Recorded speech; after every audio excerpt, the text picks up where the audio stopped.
Trabalho realizado pelos alunos do primeiro período de Ciências Biológicas da UFMG. Os dinossauros ainda vivem entre nós? Bom, para qualquer espécie, a evolução não é linear, mas sim uma série contínua de uma árvore bastante ramificada. Genoma, comportamentos durante a vida e o meio ambiente reúnem-se para construir o que chamamos de evolução. Ao longo da jornada, algumas sinalizações podem ser marcadas no registro fossilífero. Evidências de outras mudanças provêm da atual distribuição geográfica, anatomia, fisiologia e dos padrões comportamentais das espécies atuais. Nesse vídeo abordaremos, então, etapas do surgimento das aves modernas que se refletiram no registro fóssil.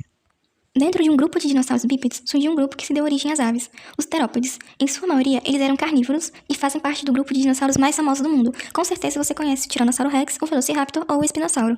Nenhum dos pteranodontos voava, ao contrário das aves modernas. Essa característica foi desenvolvida independentemente do grupo originário de aves. Isso é um exemplo de convergência evolutiva. Significa que os pteranodontos seguiram um caminho evolutivo muito diferente das aves e obtiveram o mesmo resultado.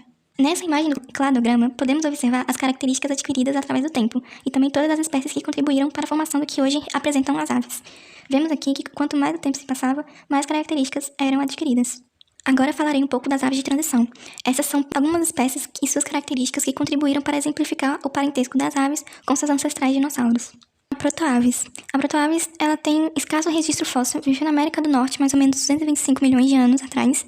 Da mesma forma que as aves modernas, elas apresentavam pescoços longos e várias vértebras heterocélicas que foram desenvolvidas para compensar a ausência de mãos. Isso também permitia que a cabeça e o bico se movessem em todas as direções. A cauda era longa, hoje em dia ela se encurtou, mas a cauda longa ela permitia o controle de arremesso e rolamento no voo horizontal. Porém, isso dificultava que a ave realizasse ações como voltar, subir ou mergulhos. O Ictiornis. Ele é considerado um dos únicos pássaros dentados do período Cretáceo. Ele possui um bico de transição pequeno e sem palato, porém possui um aparelho alimentar similar ao das aves atuais, com um cérebro relativamente moderno. Essa região temporal do cérebro é bastante parecida com a dos dinossauros.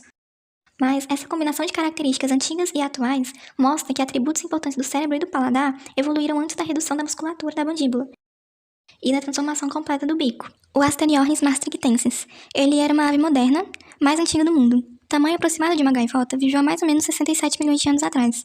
O Asteriornis exibe uma combinação anteriormente não documentada de características semelhantes a galináceos, que são aves terrestres, e anseriformes, que são aves aquáticas.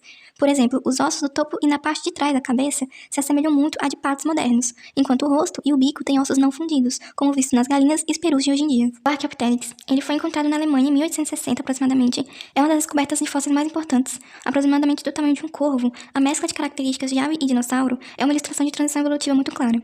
Os espécimes encontrados são do período Jurássico de 150 milhões de anos atrás, aproximadamente, com dentição completa, cauda longa e 3 garras, mostram a sua relação com os antigos ancestrais, e apresentavam penas que evidenciam seu parentesco com as aves atuais também. Nesse slide, a gente tem uns exemplares de asas e penas que são das espécies antigas que se comparam muito às atuais.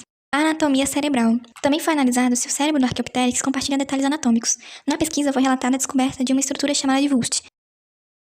Essa estrutura ela ajuda na percepção e no processamento visual durante o voo. Um detalhe é que o Wurst foi encontrado previamente somente em pássaros vivos depois. Ossos pneumáticos. Os ossos pneumáticos são características das aves e estudos mostraram que a coluna vertebral do Archaeopteryx possuía pneumaticidade intraóssea.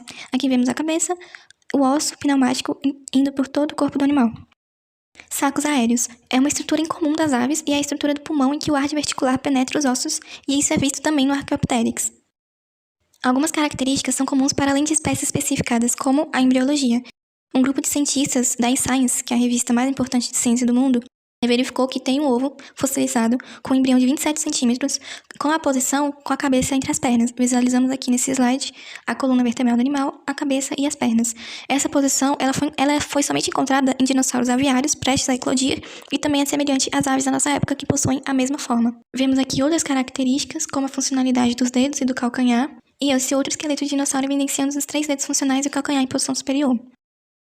Em conclusão, evidenciamos que os fósseis são importantes evidências de evolução, pois através deles podemos ver espécies ancestrais completamente diferentes das que podem ser observadas atualmente, aos poucos dando lugar a espécies intermediárias que mostram semelhanças tanto com a espécie ancestral quanto com a espécie atual, tendo características mantidas e algumas modificadas, e contribuindo para a existência dos animais que vivem na atualidade. Finalizamos com a frase que resume bem o que é biologia do geneticista e biólogo evolutivo Theodosius. Nada na biologia faz sentido, exceto pela luz da evolução. Aqui temos algumas referências bibliográficas e nome dos componentes do grupo.